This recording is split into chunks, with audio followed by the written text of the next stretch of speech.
और चलिए नमस्ते भारत में अब 60 सेकंड न्यूज की शुरुआत करेंगे। बात सबसे पहले होगी जम्मू कश्मीर की, जहां पर सुरक्षा बलों ने 2 एनकाउंटर में 3 आतंकियों को ढेर कर दिया और ये दोनों ही एनकाउंटर अलग अलग जगह पर हुए हैं।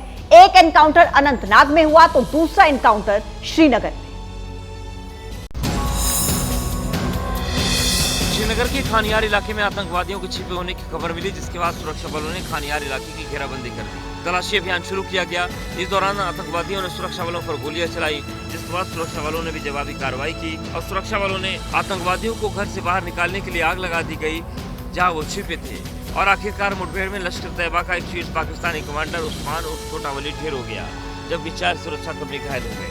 तो जिसकी तस्दीक उस्मान लश्करी अलियास छोटा वलीद के तौर पे एलईटी का कमांडर था। सेना ने आतंकवाद के खिलाफ जारी अभियान के दौरान दक्षिण कश्मीर के अनंतनाग में भी एनकाउंटर किया। शांगस लारनू इलाके में हल्कान गली के पास ये मुठभेड़ हुई, जिसमें 2 आतंकी ढेर कर दिए गए। दोनों टेररिस्ट के पास से भारी मात्रा में हथियार और गोला बारूद बरामद हुआ है, जिसमें M4 rifle, AK-47 rifle, grenades, 3 IDs और भारी तादाद में एम्युनिशन मिला है। देखिए, श्रीनगर में करीब 2 साल के बाद कोई एनकाउंटर हुआ है और इस पर अब सियासत भी शुरू हो गई है। फारूक अब्दुल्ला ने कहा कि इनको एनकाउंटर करने की बजाय इनसे पूछताछ करनी चाहिए, जिस पर बीजेपी ने सवाल उठाए। ऐसी परिस्थितियां वहां पर पैदा होती, फिर आतंकवादी वारदातें पूरी तरह से वहां से समाप्त। बड़ी सिक्योरिटी फोर्सेस पूरी तरह से सजग हैं और उसका जवाब भी दे रही है। राजनाथ सिंह ने साफ कर दिया है कि जम्मू कश्मीर में आतंकवादियों की खैर नहीं, लेकिन इससे पहले फारूक अब्दुल्ला ने श्रीनगर में हुई मुठभेड़ को लेकर सवाल खड़ा कर दिया। ये सब एक क्राइसिस पैदा करने की कोशिश कर रहे हैं। अगर वो पकड़े गए ना जो ये कर रहे हैं, पता लगेगा कौन कर रहा है। मारना नहीं चाहिए, उनको पकड़ना चाहिए और पकड़ के उनसे पूछना चाहिए कि कौन उनके पीछे है। 16 अक्टूबर को नेशनल कॉन्फ्रेंस सत्ता में आई, तब से लगातार जम्मू कश्मीर में आतंकवादी कई वारदात को अंजाम दे चुके हैं और हर हमले के बाद फारूक अब्दुल्ला बयान देते रहे, लेकिन श्रीनगर एनकाउंटर के बाद आए उनके बयान को लेकर बीजेपी हमलावर है। एक तरफ जहां बीजेपी हमलावर है तो दूसरी तरफ इंडिया गठबंधन के सहयोगी फारूक अब्दुल्ला के समर्थन में खड़े हैं। और अगर सच्चाई है तो आपको ये इनपुट केंद्र सरकार और एलजी के साथ शेयर करें। कांग्रेस पार्टी ने हमेशा देश का भंडाधार किया है। कांग्रेस ने हमेशा राष्ट्र विरोधी शक्तियों का साथ दिया है। बात होगी उत्तर प्रदेश की, जहां पर पोस्टर वॉर छिड़ा हुआ है। दरअसल यूपी के मुख्यमंत्री योगी आदित्यनाथ ने बटेंगे तो कटेंगे का नारा दिया था, जिसके बाद लगातार समाजवादी पार्टी बीजेपी को घेरने का काम कर रही है और अब लखनऊ में समाजवादी पार्टी के मुख्यालय के बाहर लगे नए पोस्टर को लेकर सपा ने बीजेपी को घेरने का काम किया है और अब इस पोस्टर युद्ध में मायावती भी कूद पड़ी। समाजवादी पार्टी के मुख्यालय के सामने 1 नवंबर को पहले पोस्टर लगा जोड़ेंगे तो जीतेंगे। एक दिन बाद नया नारा दिया गया, मठाधीश बांटेंगे और काटेंगे, पीडीए जोड़ेंगे और जीतेगी, यानी निशाने पर है सीएम। इससे पहले अखिलेश यादव ने सोशल मीडिया पर पोस्ट करके योगी को बटेंगे तो कटेंगे नारे पर हमला बोला। इस नारे ने साबित कर दिया है कि उनकी जो गिनती के 10% मतदाता बचे हैं, अब वो भी खिसकने की कगार पर है, इसलिए उनको डराकर एक करने की कोशिश में जुटे हैं, लेकिन ऐसा कुछ नहीं होने वाला। उत्तर प्रदेश की सियासत में पोस्टर वार के जरिए नई इबारत लिखी जा रही है। 9 विधानसभा सीटों पर उपचुनाव होने हैं, लिहाजा समाजवादी पार्टी और बीजेपी में जुबानी जंग तेज है। देखिए, बीजेपी के लोग चुनाव से पहले नफरत फैलाने का हर चुनाव से पहले काम किए हैं। समाजवादी पार्टी के लोग गुंडे, बदमाश, माफिया, लुच्चे लफंगों को पुष्पित पल्लवित करते रहते हैं। इनकी कथनी और करनी को प्रदेश जनता अच्छी तरह समझ चुकी है। इस पोस्टर वार में बीएसपी अध्यक्ष मायावती भी कूद पड़ी है। वास्तव में होना ये चाहिए कि बीएसपी से जुड़ेंगे तो आगे बढ़ेंगे, वे सुरक्षित भी रहेंगे। चलिए बात करते हैं झारखंड विधानसभा चुनाव की, जिसको लेकर आज बीजेपी अपना घोषणा पत्र जारी करने वाली है और इस घोषणा पत्र को बीजेपी ने नाम दिया है संकल्प पत्र। केंद्रीय गृह मंत्री अमित शाह रांची में आज संकल्प पत्र जारी करेंगे। केंद्रीय गृह मंत्री आज झारखंड में चुनावी प्रचार अभियान की शुरुआत करेंगे। आज वो सुबह 10 बजे रांची में पार्टी का चुनावी संकल्प पत्र जारी करेंगे। सुबह 11 बजे कोकपाड़ा के नरसिंहगढ़ में चुनावी सभा करेंगे। दोपहर 1 बजे हजारीबाग में जनसभा करेंगे तो दोपहर 2:30 बजे चतरा में उनकी चुनावी रैली होगी। सूत्रों के मुताबिक आज झारखंड के लिए जारी होने वाले घोषणा पत्र, जिसे पार्टी ने संकल्प पत्र का नाम दिया है, उसमें गरीब महिलाओं को गोगो दीदी योजना के तहत हर महीने 2100 रुपए देने, पेपर लीक की जांच के लिए पहली कैबिनेट में हाई लेवल जांच कमेटी बनाने, एनडीए की सरकार बनते ही 2,87,000 रिक्त पदों को भर्ती के लिए प्रक्रिया शुरू करने, ग्रेजुएट और पोस्ट ग्रेजुएट नौजवानों को नौकरी की तैयारी करने के लिए 2 साल तक 2000 रुपए देने, गरीब लोगों को पक्के मकान बनाने के लिए मुफ्त बालू देने, आयुष्मान योजना के तहत हर परिवार को 10 लाख तक का मुफ्त इलाज देने, हर घर गृहिणी योजना के तहत 500 में सिलेंडर देने, अग्निवीरों को सरकारी नौकरी गारंटी देने, सरकारी कॉलेज से छात्रों और इंजीनियरिंग के पढ़ने वाले SC, ST, OBC छात्रों को पूर्ण छात्रवृत्ति देने की घोषणा हो सकती है। देखिए, केरल के वायनाड में होने वाले लोकसभा उपचुनाव को लेकर आज कांग्रेस की प्रत्याशी प्रियंका गांधी फिर से चुनाव प्रचार करेंगी। उनके साथ राहुल गांधी भी मौजूद रहेंगे। लेकिन इससे पहले प्रियंका गांधी ने प्रधानमंत्री नरेंद्र मोदी के कांग्रेस के चुनावी वादों पर दिए गए बयान को लेकर पलटवार किया।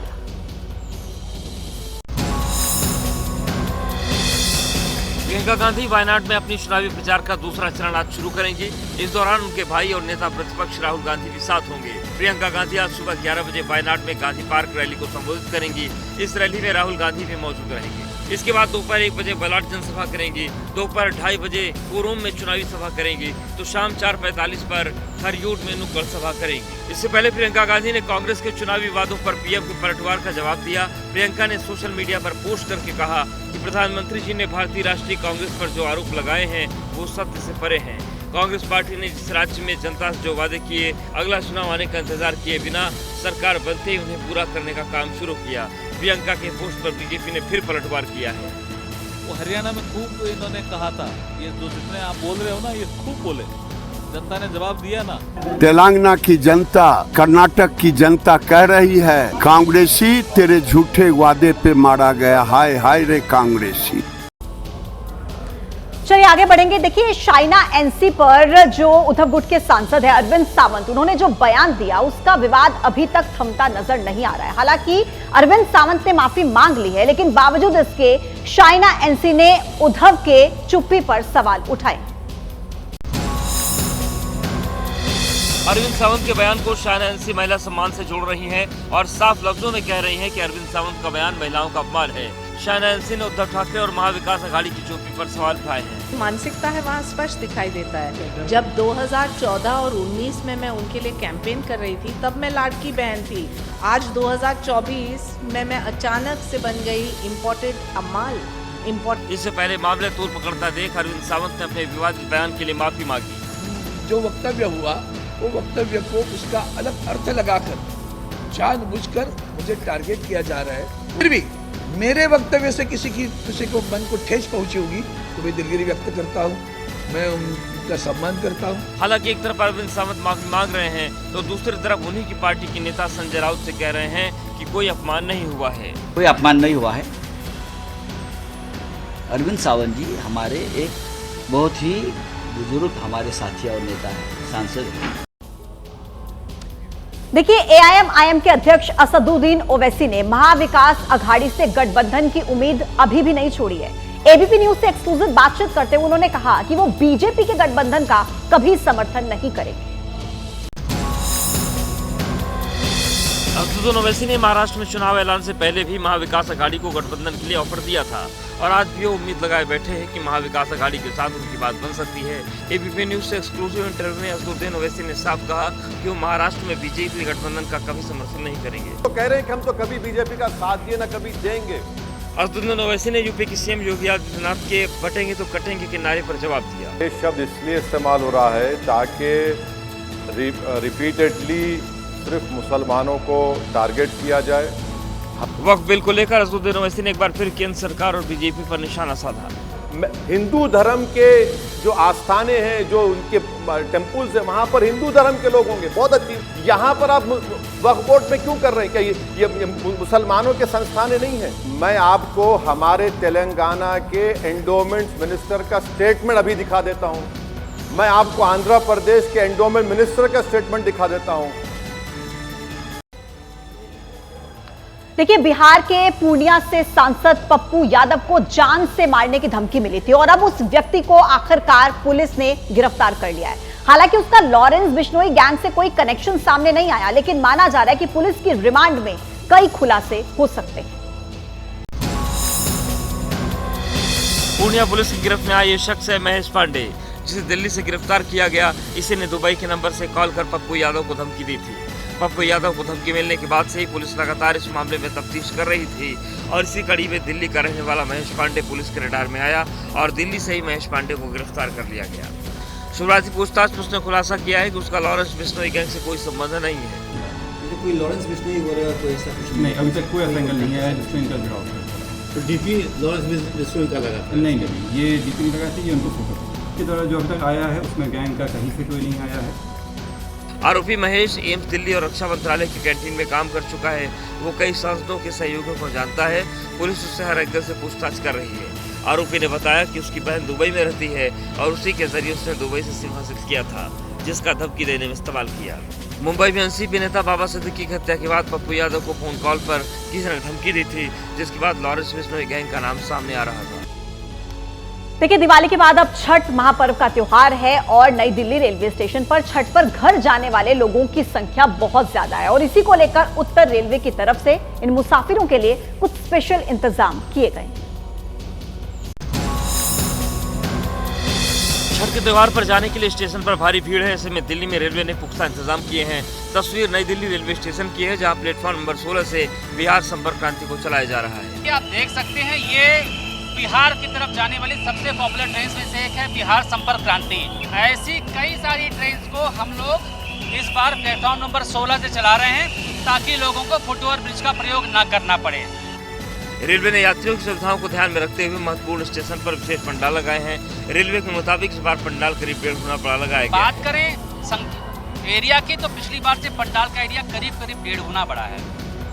तो अब पंडाल में सारे अरेंजमेंट्स हैं, पीने का पानी, खान पान, मेडिकल संबंधी सुविधाएं भी हैं। नई दिल्ली रेलवे स्टेशन पर इस बार रिजर्व और अनरिजर्व क्लास को अलग अलग किया गया है। दोनों की एंट्री अलग रखी गई है और रिजर्व क्लास का सेग्रीगेशन कर दिया है। दोनों की एंट्री अलग अलग है ताकि क्रिस क्रॉस मूवमेंट ना हो। रेलवे के मुताबिक आने वाले दिनों में भीड़ अगर बढ़ती है तो ऑन डिमांड ट्रेन चलाने की रेलवे तैयार है। बात करेंगे यूपी के रायबरेली की, जहां पर एक रिटायर्ड फौजी की पिटाई का मामला सामने आया था, लेकिन अब इसी को लेकर यूपी में सियासत भी शुरू हो गई है। दरअसल अखिलेश यादव ने पुलिस और प्रशासन पर सवाल उठाते हुए कहा कि क्या आरोपी पुलिसकर्मियों पर कोई कार्रवाई होगी।